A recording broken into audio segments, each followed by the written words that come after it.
Hey, it's Janice. I want to talk to you today about something important. This is especially for my fellow Americans. Please pay attention because this is a big deal, and the survival of our republic may be at stake here.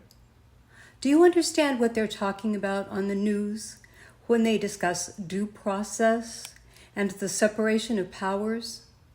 Lucky for me, I do, because I live in California and I had to pass a test on the Constitution to graduate from 8th grade.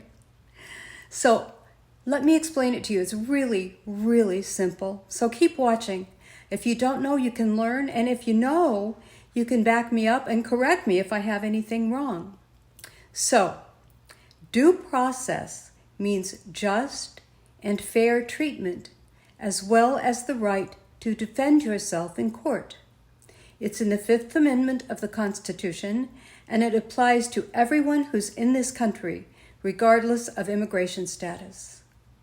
Our founders were breaking out from under the rule of the British monarch, and they wanted to be certain that no one person would ever become too powerful in this country. So they divided the duties of government among 3 equal branches to keep any one person or coalition from taking over.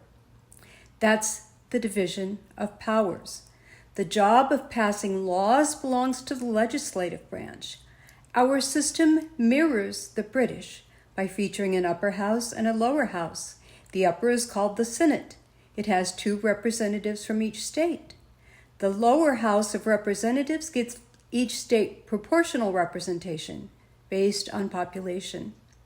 The president is the chief executive in charge of seeing that the laws made by Congress are carried out.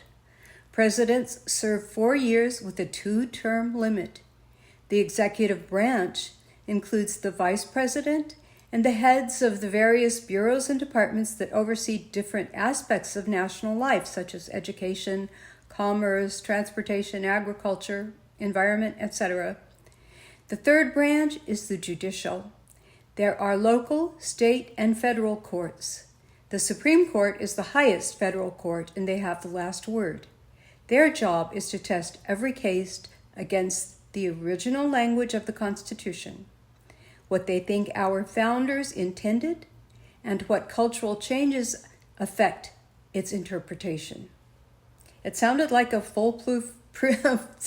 me like a foolproof plan, and I thought it would hold. But today I look around and realize that we have unidentified masked agents in unmarked cars with no plates disappearing people, grabbing people based on skin color and location alone. Our country, the one kicking people off Medicaid to give tax breaks to billionaires, is spending billions so that they can imprison their victims of kidnapping. One of the only 2 parties with any power in this country has put the interests of a single individual ahead of our Constitution. At the same time, many people question the integrity and legality of some of the latest rulings of our Supreme Court. I heard one of my favorite political commentators say today that she doesn't see us divided between conservatives and liberals anymore as much as between fighters and folders. Our felon-in-chief is not just demanding loyalty from all Republicans.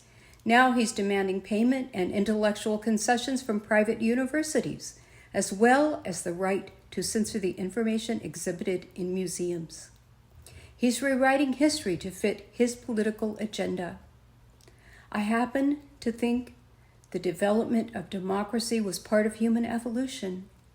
All people long to be free and to have as much autonomy as possible. The very presence of occupying armed forces in America's cities keep us from being the land of the free. So here's my question for you today. Are you going to be a fighter or a folder?